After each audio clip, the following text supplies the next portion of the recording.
Herkese salam. Bugün sizlerle birlikte zirve kurslarının 16 noyabr 2025-ci il tarixində keçirmiş olduğu birinci qruplar üçün 11-ci sinif üzrə blok imtahanının suallarının izahı ilə tanış olacağıq. Vaxt itirmədən 31-ci sualla başlayaq. 31-ci sualda bizə deyir ki, X oxu üzrə hərəkət edən A və B nöqtələrinin koordinat zaman qrafiki verilmişdir.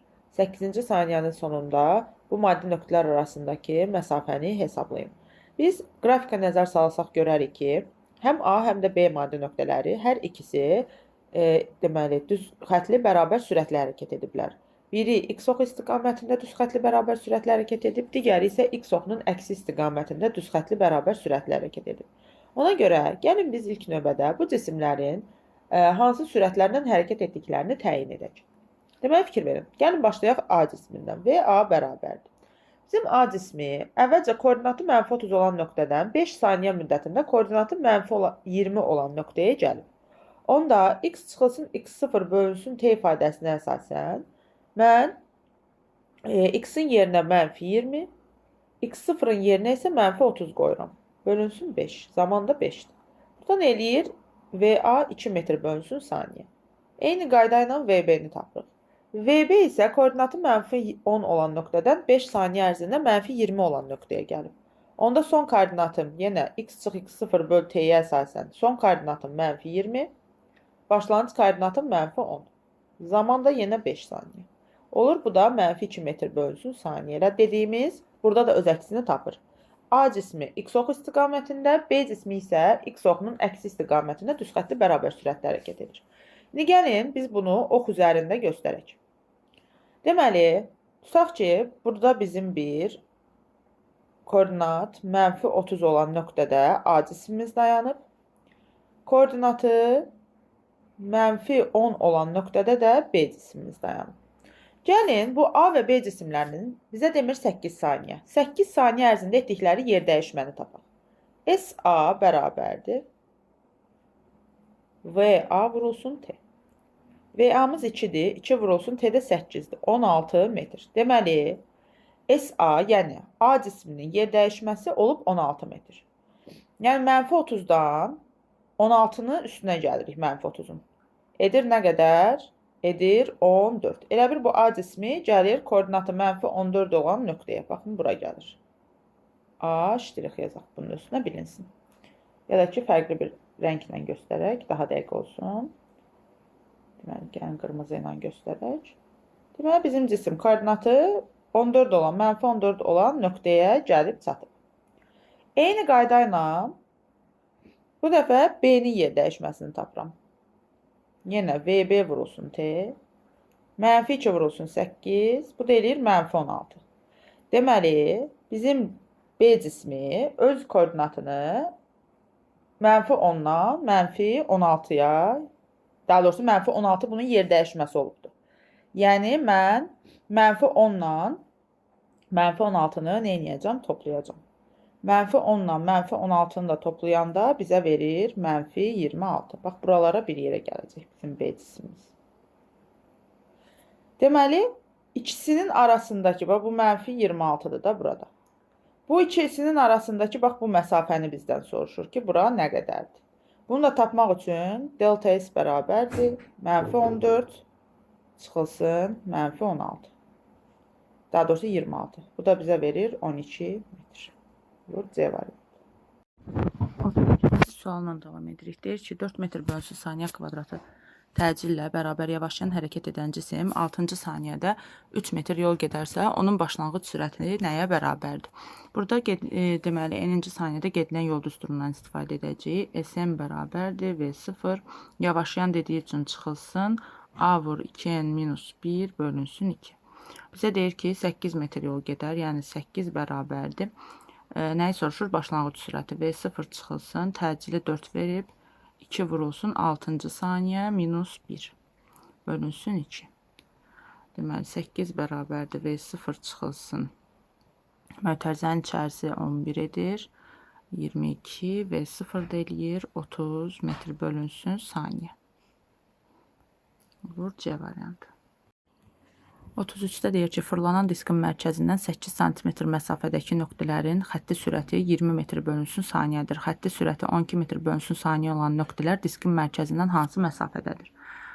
Deməli, bunu belə düşünək.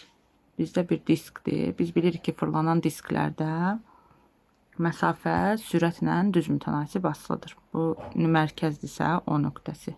Mərkəzdən məsələn, müəyyən bir məsafə tutaq ki, bu 8 sm olsun bura. Buradakı sürəti bizə verib.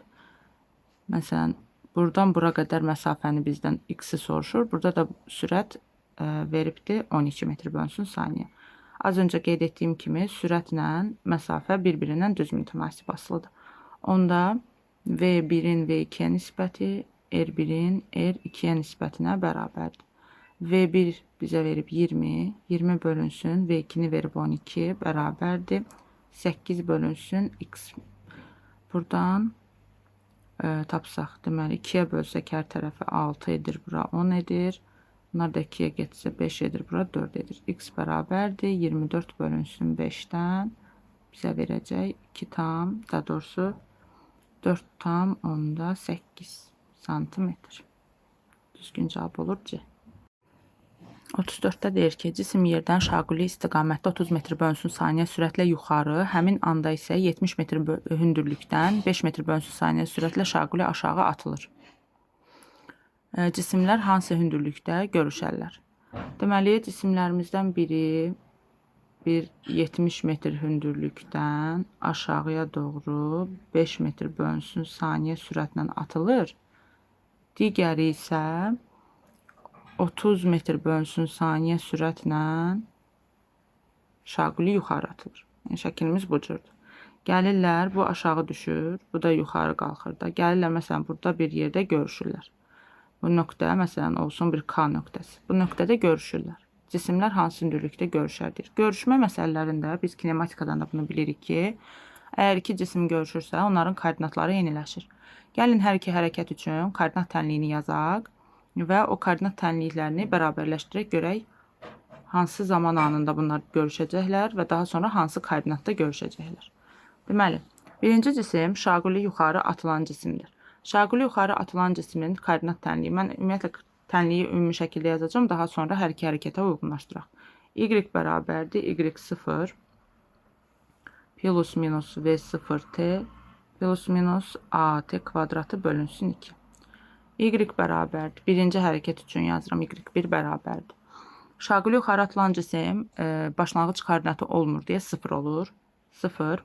Yuxarıya doğru atılır. Deməli, bu Y oxu boyunca, yəni mən Y oxunu çəksəm, bu da yuxarıya doğru atılan bir cisimdirsə, sürət Y oxu boyunca olur. Ona görə də sürəti müsbət olur. Plus V0t J aşağıya doğrudur da həmişə.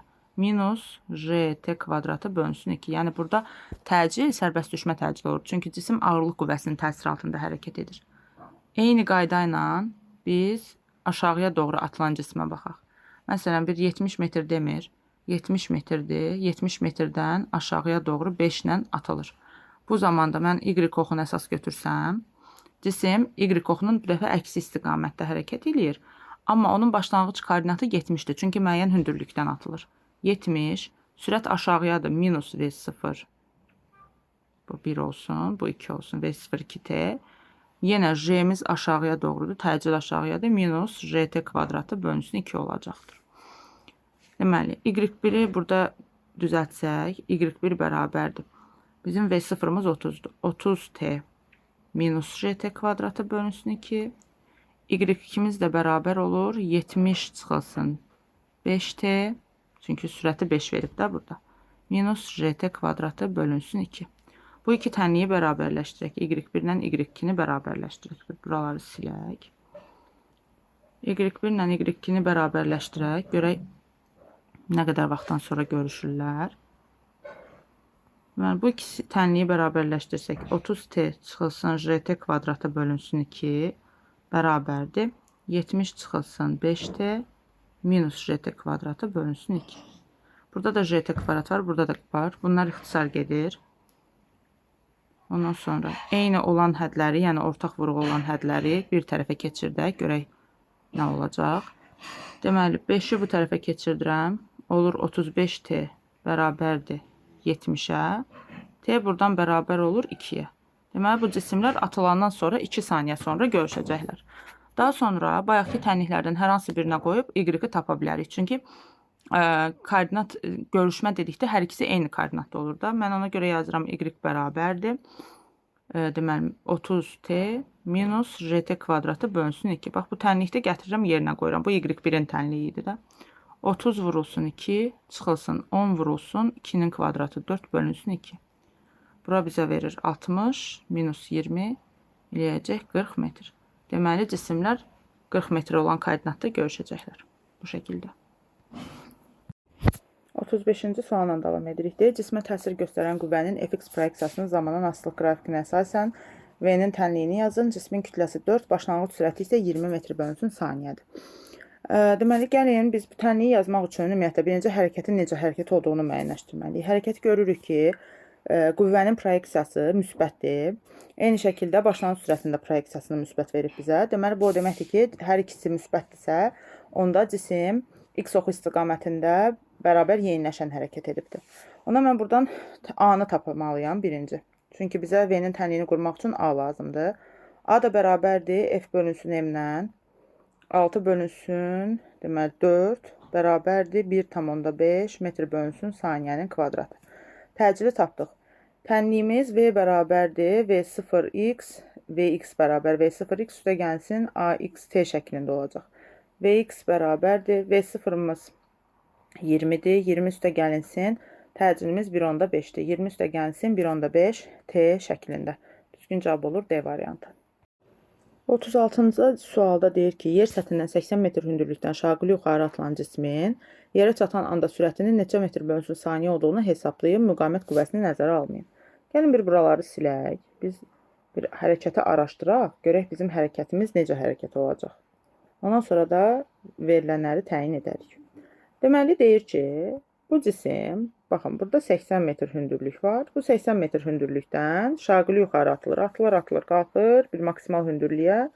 Sonra düşür, gəlir, yerə dəyir və müəyyən bir V sürətinə alır yerdə. Həmin bizdən bu V sürətini soruşur ki, yerə hansı sürətlə dəyir? İlk öncə gəlin biz tapaq görək. Bu cisim hansı hündürlüyə qalxacaq? Yəni şaquli yuxarı atılan cisim bu 40 metr bölünsün saniyə sürətlə hansı hündürlüyə qalxacaq? Bu hündürlükdə bilirik ki, H maksimaldır da, düzdür. H maksimal nədir? V0 kvadratı bölünsün 2J'dir. Qoyuram yerinə. 1600 bölünsün 20. Eləyir 80 metr. Deməli, bax bu atılma nöqtəsindən maksimal hündürlüyümüz burada eləyir 80 metr. Deməli, bu cisim birinci hissəsində, yəni hərəkətinin birinci hissəsində maksimal hündürlüyə qalxana qədər yavaşıyır. Bu hissədə yavaşıyır. Sonra isə ümumi bu hündürlüyü, yəni bu 80 və bu 80, bax, ümumi bu hündürlüyü, yəni 160 metri isə bu cisim düşür sərbəst. Niyə görə sərbəst düşür? Çünki cisim maksimal hündürlükdə olanda onun sürəti, son sürəti 0 olur. Maksimal hündürlüyə qalxan anda bir an sürəti 0 olur, əks istiqamətdə artıq bu sərbəst düşmə hərəkəti icra edir. Ona görə də bu biz ikinci hissəni baz alaraq bu cismin hərəkətinin belə deyək, sərbəst düşmə hərəkəti olduğunu nəzərə alaraq sürəti kökün altında 2JH ilə təyin edəcək. Yəni sərbəst düşən cismin yerə dəyən andakı sürəti kökdə 2JH-dır. Onda gətirib ifadələrini yerinə qoysaq 2 vurulsun 10, hündürlüyümüz də 160. Eləyir 40 kökdə 2 metr bölünsün saniyə. Deməli, cisim 40 kök 2 metr bölünsün saniyə ilə gəlib yerə dəyəcəkdir. 37-yə baxırıq. 37-də bizə deyir ki, hər birinin kütləsi 1,5 kiloqram olan 5 tircik üst-üstə qoyulmuşdur. F qüvvəsi tətbiq olunan tirciyi dartıb çıxarmaq üçün minimum nə qədər qüvvə tətbiq etmək lazımdır. Ne fikir verin? Bizdə həm də deyir ki, tirciklərlə üfüqi səth arasında və tirciklərin öz aralarında sürtünmə misalı 0,4-dür. Baxın, burada əgər mən cismi F qüvvəsi tətbiq etməklə çıxardıramsa, bu kubla üstdəki kublar arasında bir sürtünmə yaranır. Bir də altdakı kubla bir sürtünmə yaranır. F sürtünmə. Bu sürtünmə nə ilə ifadə olunacaq? Üstdəki bu F sürtünməni yaradan, belə deyək də, bu F sürtünməni yaradan onun üzərindəki 2 dənə bu kütlədir. Bu sürtünməni yaradan isə, yəni alt səthlə sürtünməni yaradan isə onun üzərindəki bu 3 dənə kütlədir. Yəni bu hər birinə M deyirəmsə, bu F sürtünməni yaradan üstdəki 2 M müjdir. Bu F sürtünməni yaradan isə, digər F sürtünməni yaradan isə 3 mj'dir. Deməli, bu F qüvvəsi, bu 2 qüvvənin, yəni 2 mj'nin, bir də 3 mj'nin cəminə bərabər olacaq. Yəni 5 mj'yə bərabər olacaq. Bu da bərabərdir. 5 vurulsun 10, vurulsun 1/5, kütləni 1/5 verib, vurulsun 0/4. Deməli, bura verir 50, vurulsun 10/15, vurulsun 10/4.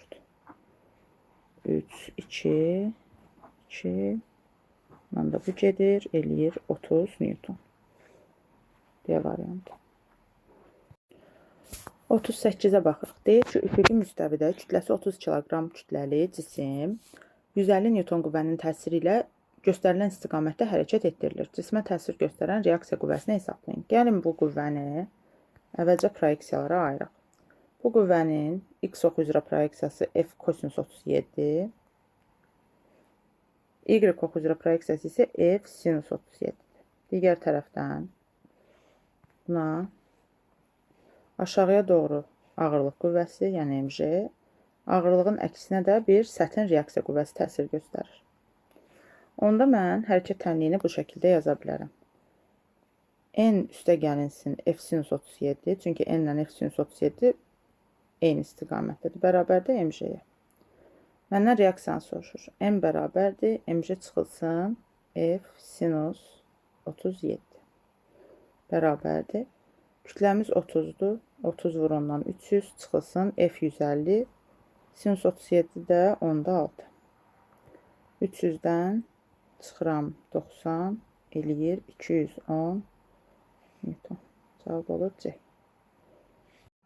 39 deyir ki, bucaq sürəti, yəni omega 0,2-dir. Radius 45 cm-dir. Zamanın 1/4 t-yə bərabər olduğu müddətdə yer dəyişməyə görə orta sürəti təyin edin. Gəlin belə eləyək. Bunun bir şəklini çəkək burada. Kiçik bir şəkil çəkək. Cisim 1/4 dedikdə, məsələn, buradakı A nöqtəsindən, buradakı B nöqtəsinə tutaq ki, gəlir. Bura mərkəzdirsə, A-dan gəlir B-yə. Bunun yer dəyişməsi gördüyünüz kimi A ilə B-nin birləşdirən düz xəttdir. Onda bura R-dirsə, bura olur R⁻². Yəni 1/4 t-də yer dəyişməmiz R⁻² olur. Digər tərəfdən mən buradan nəyi təyin edə bilərəm? Zamanı müəyyənləşdirməliyəm. Zamanı müəyyənləşdirmək üçün bizə omeqanı verib. Omeqanın özü 2pi bölünsün t-dir. Buradan periodu tapsam, t bərabər 2pi bölünsün omega. 2 vurulsun 3. Omeqanın yerinə də 0,2. Buradan demək, period edir 30 saniyə. Periodumuz 30 saniyədir. Zaman da t bərabərdir 1/4 böyük t-dir. 1/4 vururam 30-a. Deməli, bura eləyir 7,5 saniyə. Zamanım da oldu 7,5 saniyə. Yer dəyişməyə görə orta sürət. Yer dəyişməmiz R⁻²-dir. Orta sürət də V orta bərabərdir S bölü t-dən. R-imiz 45-dir. Yəni 0,45 metr. Kökün altda 2 bölünsün. 7,5. O da bərabərdir. Hər tərəf 5-ə ixtisar getsə, bura olur 1,5, bura olur 0,9. Bunlar da 3-ə ixtisar getsə 0,3, 0,5. Burada bizə verir, deməli, yarıya böləndə 0,6, kök altda 2 olur A variantı. 40-cı suala baxaq. Deyir ki, yaydan asılmış yükü 6 kiloqram artırdıqda yayın uzanması 4 dəfə artır. Yaydan asılmış yükün əvvəlki kütləsini hesablayın. Elə bir ki, bizdə bir yaydır. Yaydan bir M kütləli cisim asırıq. Bu zaman yayın uzanması x qədər olur. Daha sonra yaydan asılmış cismin kütləsini 6 dəfə artırırıq. Olur m üstəgəlsin 6. Bu dəfə yaydakı uzanma 4 dəfə artır, 4x olur. İndi məndən soruşur ki, yükün əvvəlki kütləsini təyin edin. Ümumiyyətlə, əgər yaydan bir cisim asırıqsa, həmin cismin ağırlığı, mg-si, bu yayı deformasiya etdirir. Deformasiya nəticəsində də əks istiqamətdə bir kx qədərlik elastiklik qüvvəsi yaranır və sistemin tarazlıqda qalması məlumdursa, onda kx mg-yə bərabər olmalıdır. Kx bərabərdirsə mg-yə, onda baxıram ki, bizdəki bu x-lə, əslində bu delta x yazılsa daha doğru olar. Delta x-lə mg burada, deməli, daha doğrusu m bir-birindən düz mütənasib asılıdır. Onda x1-in x2-yə nisbəti bərabərdir m1-in m2-yə nisbətinə. Delta x-lər. Birincidə delta x-i x götürürəm. İkincidə 4 dəfə artır 4x bərabərdir. Birincidə kütlə m, ikincidə 6 kiloqram artır.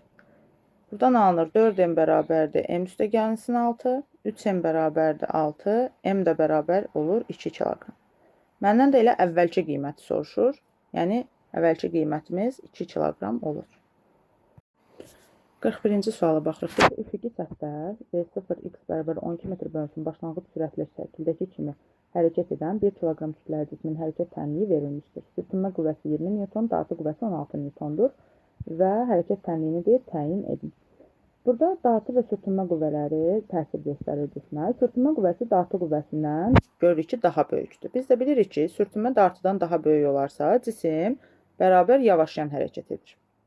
Özdə sürətimiz müsbətdir, yəni x oxun istiqamətində veribdir sürəti. Onda belə çıxır ki, bizim cisim, yəni sürəti müsbət olduğu üçün x oxu istiqamətində bərabər yavaşlayan hərəkət edəcək. X oxu istiqamətdə. Sürətin ümumi tənliyini yazıram. Vx bərabərdir, V0x, yavaşlayandır deyə AXT. Buradan mən birinci A-nı tapmalıyam təbii ki. A-nı tapmaq üçün A bərabərdir, F əvəzləyici bölünsün M-dir. Əvəzləyici qüvvəm də dartı ilə sürtünmənin fərqidir. Sürtünmə dartıdan böyük olduğu üçün 20 çıxılsın 16 bölünsün. M-in də yenə yazıram 1. Bərabərdir, 4 böl 1-dən bu eləyir 4. Başlanğıc sürətim də var. Vx bərabərdir, 12 çıxılsın 4t olacaq. 4d variantı. Deyir, üfüqi səth üzrə hərəkət edən cismin təcilindən ona təsir göstərən dartı qüvvəsindən asılılıq qrafiki verilmişdir. Sürtünmə əmsalını müəyyənləşdirin. Baxın, cismə 5 Newton qüvvə təsir göstərənə qədər bu cisim nə edib? Bu cisim sükunətdə qalıb. Yəni, bu hissədə cisim sükunətdə qalıb. Və artıq 5 Newtondan sonra cisim başlayıb müəyyən bir təcil almağa. Yəni, hərəkət etməyə başlayıb. Biz də bilirik ki, cisim hərəkət eləyənə qədər, əgər sükunətdə qalırsa və sürtünmə qüvvəsi də artıq burada varsa, cismin hərəkət edən ana qədər ki, ona təsir göstərən sürtünmə, yəni sükunətdə olduğu an ona təsir göstərən sürtünmə, sükunət sürtünmə qüvvəsidir. Sükunət sürtünmə isə müəyyən bir maksimal dəyərə çatan anda cisim artıq başlayır sürüşməyə. Yəni, sükunət sürtünmənin maksimal dəyəri bizdə olur sürüşmə sürtünmə. Qrafikə əsasən də sükunət sürtünmənin maksimal dəyəri burada 5 Newtondur. Yəni 5 Newtondan sonra cisim artıq başlayıbsa hərəkət etməyə, deməli bu sükunət sürtünmənin maksimum qiyməti, yəni sürüşmə sürtünmədir. 13 Newton isə burada dartı qüvvəsi olacaq. Yəni bu ifadəyə əsasən biz buradan kütləni tapaq. Kütlə m bərabərdir, f əvəzləyici bölünsün a-dır. F əvəzləyici nədir? Dartı ilə sürtünmənin təbii ki fərqidir. 13 çıxılsın 5 bölünsün. Təcilimiz 4-dür. 8 böl 4, bu bizə verəcək 2 kiloqram. Kütləni tapdım 2 kiloqram.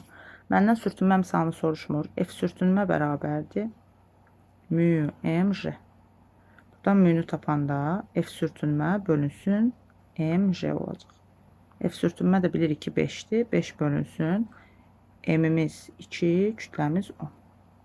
1 böl 4, bu da eləyir 0,25. Cavab olur C variantı.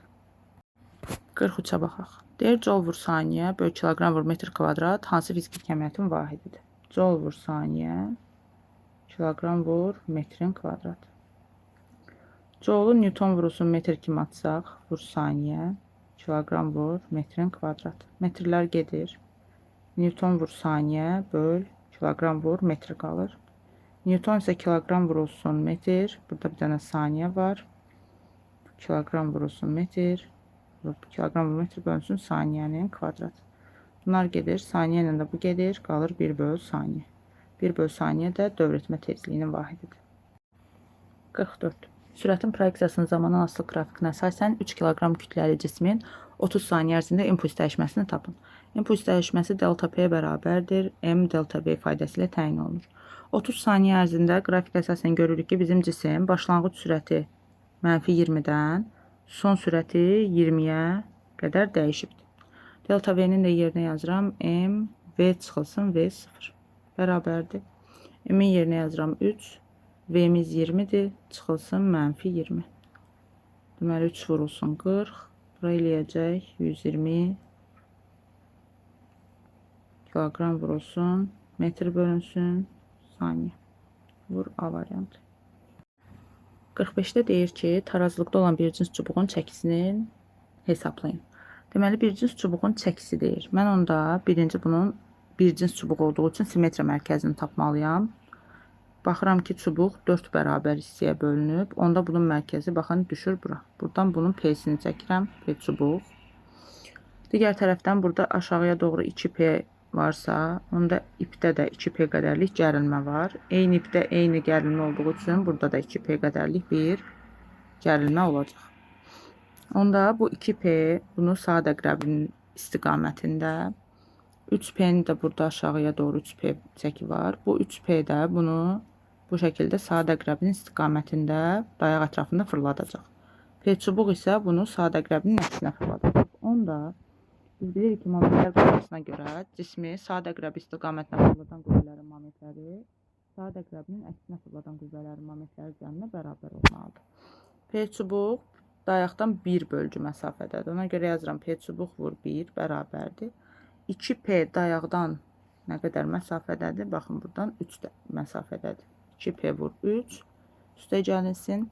3P isə dayaqdan yenə 1 məsafədədir. 3P vurulsun 1. P çubuq bərabərdir 6P üstə gəl 3P. P çubuq buradan tapılır ki 9P'yə bərabər imiş. 46'da deyir ki, bir cins çubuğun bir ucundan kəsdikdə ağırlıq mərkəzinin yeri 8 cm sürüşmüşdür. Çubuqdakı hansı uzunluqda parça kəsilmişdir. Ümumiyyətlə, bir cins çubuqdan söhbət gedirsə, yadınızda saxlayın ki, bir cins çubuğun ağırlıq mərkəzi onun kəsildiyi hissənin uzunluğunun yarısı qədər mərkəzdən sürüşür. Yəni, məsələn, mənim belə bir çubuğum var. Tutaq ki, bu bir cins çubuqdur. Bir cins çubuğun, məsələn, bu hissəsindən tutaq ki, mənim məsələn ağırlıq mərkəzim buradır. Ağırlıq mərkəzindən tutaq ki, sol tərəfdən bir 20 cm məsəl üçün kəsirik. Onda soruşsa ki, ağırlıq mərkəzi nə qədər sürüşəcək? Bu zaman deyirik ki, ağırlıq mərkəzi 10 cm sürüşür. Özdə hara doğru sürüşür? Soldan kəsmişəmsə sağa doğru sürüşəcək bu tərəfə. Əksinə sağdan kəssəm sola doğru sürüşəcək. Ona görə 8 cm sürüşübsə, deməli, mən 16 cm çubuğu kəsmişəm. Bu şəkildə həll olunacaq. 47'də cismin impulsun proyeksiyasının zamandan asılı qrafiki verilmişdir. Cismə təsir göstərən qüvvənin proyeksiyasının zamandan asılı qrafikini müəyyənləşdirin. Biz bilirik ki, impulsla sürət qrafik olaraq eyni qrafiklər olur. Dəyərləri fərqli olur təbii ki. Mən bura V yazsam onda. Buranı da silək, qarışıqlıq olmasın. V-nin T-dən asılılıq qrafikini qurmuş oluram. Digər tərəfdən isə bilirəm ki, qüvvənin zamandan asılı qrafiki dedikdə eynisi təcilin zamandan asılı qrafik olur. Onda mən sanki VT qrafikindən AT qrafikini qururam. Onda qıraqda bir AT qrafiki quraq. Və onu daha sonra FT qrafiki kimi də götürə bilərik. Çünki F ilə A-nın qrafikləri P ilə V-də olduğu kimi eyni qrafiklər olur. Daha sonra isə mən hərəkəti araşdırıram. Baxıram ki, hərəkətin birinci hissəsi düzxətli bərabər sürətli hərəkət. Düzxətli bərabər sürətli hərəkətdə biz bilirik ki, sürət sabit olduğundan təcil 0 olur. Ona görə də təcil bu şəkildə zaman oxunun üzərində olacaq. Bax belə, birinci hissədə. Ona görə burada A-nı, C-ni, bir də B-ni atıram. Yerdə qalır D ilə Y. Hərəkətin ikinci hissəsində isə bizim cisim X oxunun əksinə yavaşlayır. X oxunun əksinə yavaşlayırsa, deməli, sürət 0-dan kiçikdir, təcil 0-dan böyükdür. Onda təcilin qrafiki, baxın, belə yuxarıda bu şəkildə olacaq. Düzgün cavab olur onda Y variantı. 48. V0 başlanğıc sürətlə şaquli istiqamətdə açılmış cismin potensial enerjisi kinetik enerjisindən 15 dəfə böyük olan anda sürətin qiyməti nəyə bərabərdir? Deyir, potensial kinetikdən 15 dəfə böyük olsun. Yəni, Y potensial bərabər olmalıdır 15 Y kinetikə. Digər tərəfdən bilirik ki, tam enerji, tam mexaniki enerji kinetik və potensial enerjilərin cəminə bərabərdir. Tam mexaniki enerji mv0 kvadratı bölünsün 2-yə bərabərdir. Kinetik enerji ilə potensialın cəmi də Y kinetik üstə gəlinsin 15 Y kinetik. Yəni 16 Y kinetikə bərabərdir. mv0 kvadratı bölünsün 2 bərabər olmalıdır. Kinetik enerji mv kvadratı bölünsün 2-dir. Çünki bizə sürət veribdir. Ona görə sürətlə uyğun olan düstura yazmalıyam. M bölü 2 ilə M bölü 2 gedər. V0 kvadratı olar 16 V'nin kvadratı. Mənə demir sürəti tap. Yəni, bax, bu V-ni soruşur məndən. V bərabərdir, daha doğrusu V kvadratı bərabərdir. V0 kvadratı bölü 16. V də bərabərdir. V0 bölü 4. Yəni, hər tərəfi kökə salanda olur V0 bölü 4. Deməli, sürətimiz V0 bölünsün 4-ə bərabər olacaq. 49.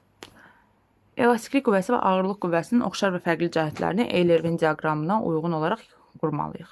Deməli, deyir ki, yerin mərkəzinə doğru yönəlir. Bilirik ki, yerin mərkəzinə doğru yönələn ağırlıq qüvvəsi. Ona görə bir gedir bura. Yayın mütləq uzanmasından düz mütənasib asılıdır. Uzanma elastiklik qüvvəsində mövcuddur. Ona görə də 2 də gedir bura. Beynəlxalq vahidlər sistemində vahidi Newtondur.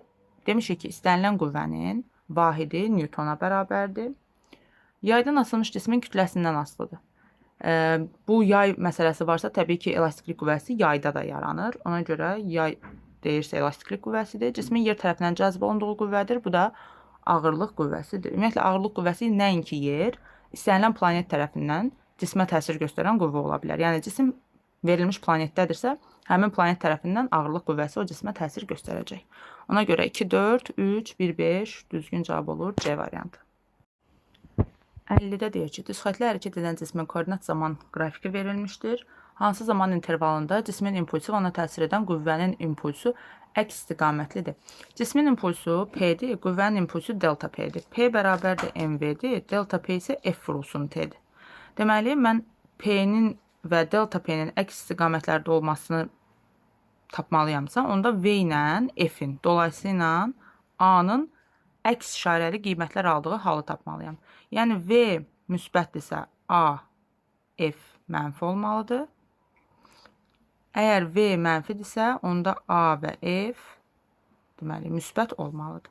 Yəni, yavaşlayan hərəkət axtarmalıyam. Birinci hissədə 0T1 arasında bəli, cisim X oxunun istiqamətində yavaşlayır. Ona görə 0T1-i götürürəm. İkinci hissədə mən bunu demişik ki, X-in T-dən asılı qrafikində qrafiki koordinat başlanğıcına sürüşdürə bilərəm. Bu hissəni, yəni T1, T2 aralığını gətirib koordinat başlanğıcına sürüşdürəndə baxıram ki, cisim X oxunun əksinə yeyinləşir. Bu mənim şərtimi ödəmir. Ona görə bunları atıram. Yəni T1, T2 aralığını atıram. Üçüncü hissədə isə cisim X oxunun əksinə yavaşlayır, verilən şərtimizi ödəyir. Deməli, yavaşlayan hərəkətlər 0 T1 və T2, T3 anları oldu. Düzgün cavab olur D variantı. 51. Bərabər sürətlə hərəkət etdirilən tirciyin üzərindəki yükü götürdükdə sürüşmə sürtünmə qüvvəsi və sürtünmə əmsalı necə dəyişər? Gəlin belə eləyək. Deyib, bərabər sürətlə demir. Deməli, burada əvəzləyici qüvvə 0-dır. Onda demək belə çıxır ki, bu F-in əksinə bir dənə bizdə F sürtünmə var. Sürtünməni də nə yaradır? Səthlə cisimlər arasında sürtünmə yaranır yəqin ki, burada. Onda F sürtünmə bərabər olur 4μmj-yə. İndi mənə deyir ki, hərəkət edilən tircinin üzərindəki yükü. Yəni, bu 3 kiloqramı götürürəm buradan. 3 kiloqramı götürür. Onda bu birinci halı idi. F sürtünmə 2 nəyə bərabər olur? Təbii ki, μmj-yə. F sürtünmə əvvəlcə 4μmj idi, sonra oldu μmj. Deməli, 4 dəfə azaldı. Bəs μ necə dəyişəcək? μ bilirik ki, heç nədən, yəni düsturdakı nə m-dən, nə j-dən, nə F sürtünmədən heç birindən asılı deyil. Mü yalnız toxunan səthlərin kərkütürlük dərəcəsindən, toxunan səthlərin materialından asılıdır. Ona görə də toxunan səthlər burada dəyişmədiyi üçün mü'nün də qiyməti dəyişməyəcək. Sürtünmə qüvvəsi 4 dəfə azalar, mü dəyişməz olur C variantı. 52. Cismin impulsun sürətinə modulundan asılılıq qrafiki verilmişdir. Üçbucağın sahəsi ədədi qiymətcə nəyə bərabərdir? Bu üçbucağın sahəsi görürük ki, düzbucaqlı üçbucaqlı. Düzbucaqlı üçbucağın sahəsi də buna əsasən P vurulsun V bölünsün 2-dir. Bu düstur isə bizə kinetik enerjinin ifadəsini xatırladır. Yəni kinetik enerjinin PV bölünsün 2 düsturudur. Ona görə olur cismin kinetik enerjisi D variantı. 53-də deyir ki, üfüqi sürtünməsi səthəki 3 və 1 kiloqram kütləli cisimlər sıxılmış yayla bir-birinə bağlanmışdır. Yayın potensial enerjisi 6 jouldursa, sapı kəsdikdən sonra ikinci cismin kinetik enerjisini tapın. Burada deməli üfüqi səth üzərində cisimlər sürtünməsi səth üzərindədir həmçinin. Bunlar sükunət vəziyyətində dayanıblar. Sükunət vəziyyətindədir deyə burada ancaq yayın potensial enerjisi mövcuddur. Yəni verilmiş olan bu 6 joule mövcuddur. Çünki sistem sükunətdədir. Hərəkət etmir. Etmədiyinə görə də kinetik enerji bizdə 0 olacaq. Onda tam enerjinin saxlanma qanununa görə, daha doğrusu tam mexaniki enerjinin saxlanma qanununa görə tam mexaniki enerji potensial və kinetik enerjilərin cəminə bərabərdir. Onda kinetik enerjimiz 0-dırsa, deməli sistemin tam mexaniki enerjisi elə onun potensial enerjisindən, yəni 6 joule-a bərabərdir. Bundan başqa biz burada həmçinin impulsun saxlanma qanununu tətbiq etməliyik. Deməli bu sistemdə impuls saxlanılır. İmpulsun saxlanma qanununa görə də bizim kinetik enerjimiz P kvadratı bölünsün 2M-ə bərabərdir. Buradan mən bu ip kəsildikdən sonra cisimlərin ala biləcəkləri kinetik enerjini tapmalıyam. Çünki ip kəsiləndə ortadakı ip olmur. İp kəsildikdən sonra bu cisimlər başlayacaqlar, müəyyən bir sürət alacaqlar və hərəkət etməyə başlayacaqlar. Onda impuls saxlanılırsa, kinetik enerji kütlə ilə görürük ki, tərs mütənasib asılıdır. Onda Y1-in Y2-yə nisbəti bərabər olmalıdır M2-nin M1-ə nisbətinə. Y1 bölü Y2 bərabərdir. M2-miz 1-dir, M1-imiz 3-dür. Onda Y2 deməli 3 Y1-ə bərabər olacaq. Digər tərəfdən bizim deməli sistem belə deyək də qırıldıqdan sonra, yəni ip qırıldıqdan sonra bu potensial enerji birbaşa çevriləcək cisimlərin kinetik enerjisinə, yəni 6 joule kinetik enerji kimi geri qaytaracaq cisimlərə. İp cisimləri ötürəcək o potensial enerjini. Və bu zaman iki cismin potensial, daha doğrusu kinetik enerjilərinin cəmi bərabər olmalıdır nəyə? Bu 6-ya. Buradan 4Y kinetik 1 bərabər olur 6-ya. Y kinetik 1 də bərabər olur 1,5 joule. Biz birincinin aldığı kinetik enerjini tapdıq. Məndən isə ikincinin kinetik enerjisini soruşur.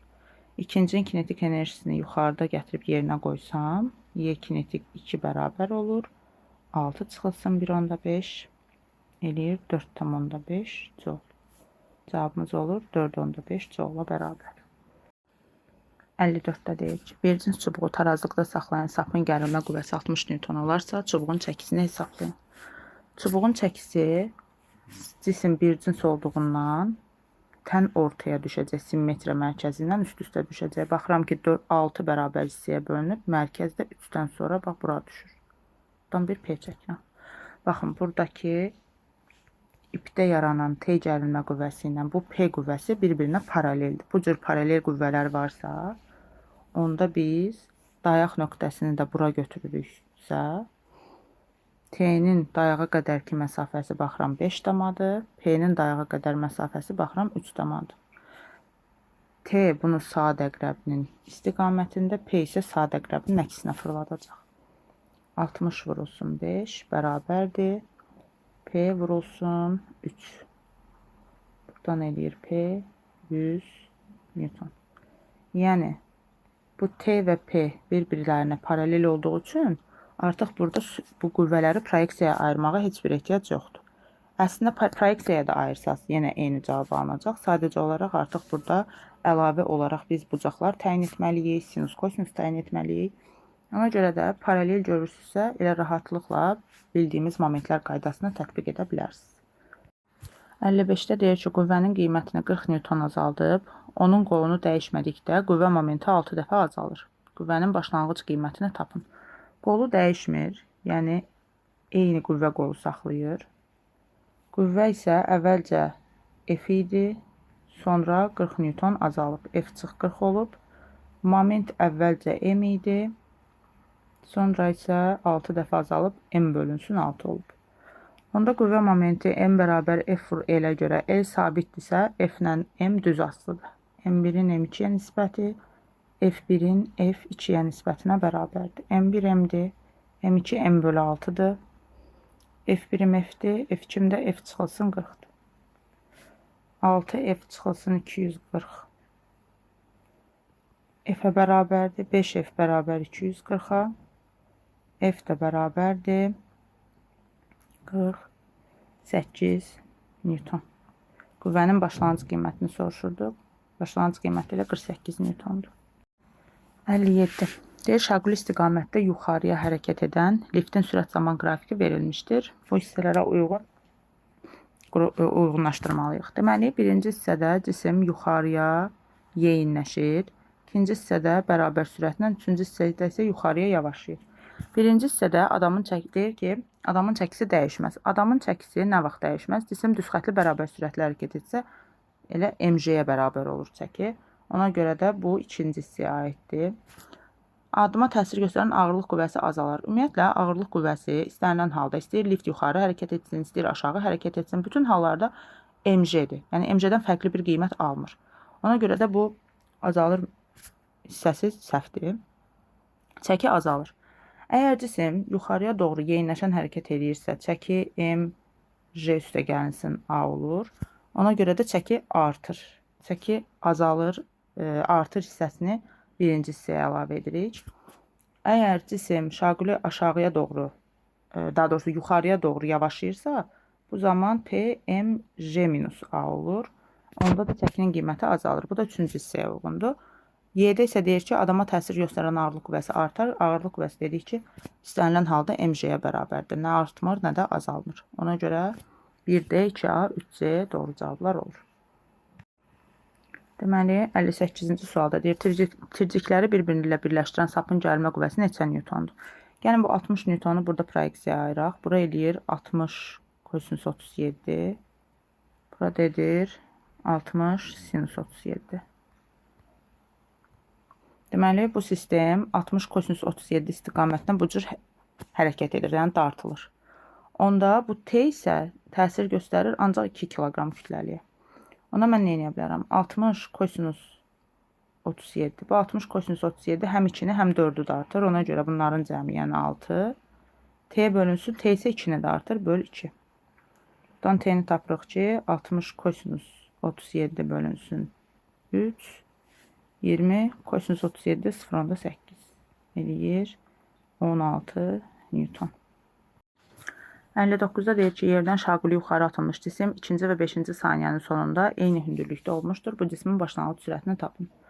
Belə eləyək, gəlin bir cismi başlanğıc sürətlə atırıq, qalxır, düşür, gəlir, yerə dəyir.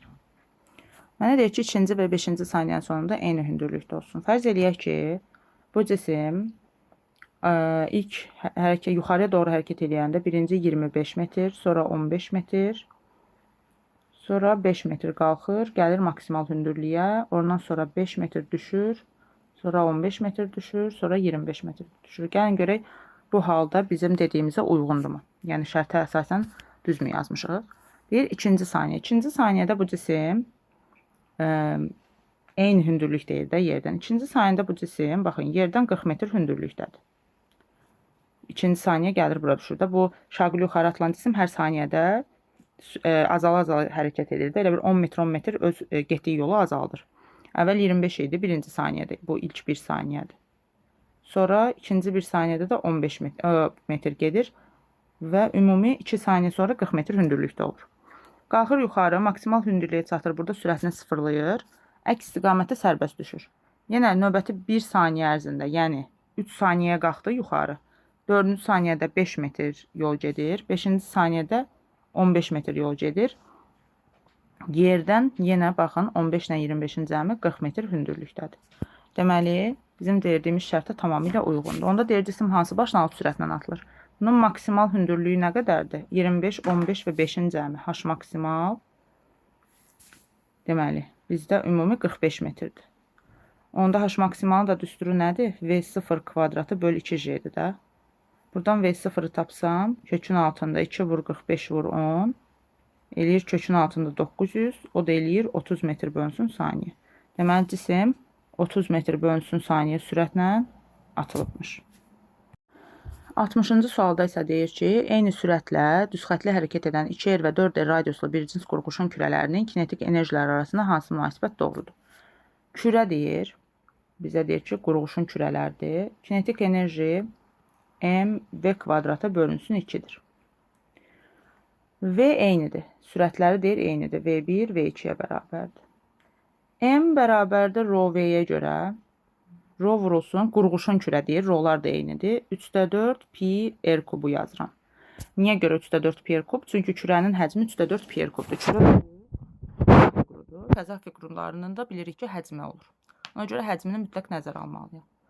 Onda Y1 bölünsün Y2 bərabər olmalıdır. Baxıram ki, kinetik enerji ilə əgər M-in ifadəsini bura qoysam, radiusun kubu düz mütənasibdir. R1-in kubu böl R2-nin kubu. Y1 bölünsün Y2 bərabərdir. R1 2R'dir, kubu 8R'in kubu. R2 4R'dir, kubu 64 eləyir. 64 R'in kubu. R kublar gedər. 8 64 ilə gedər. Eləyər 8-də 1. Y2 bərabərdir 8 Y1-ə. Yəni, ikincinin kinetik enerjisi birincinin kinetik enerjisindən 8 dəfə daha böyükdür. Bu şəkildə bütün sualların cavablarına, həllərinə baxdıq.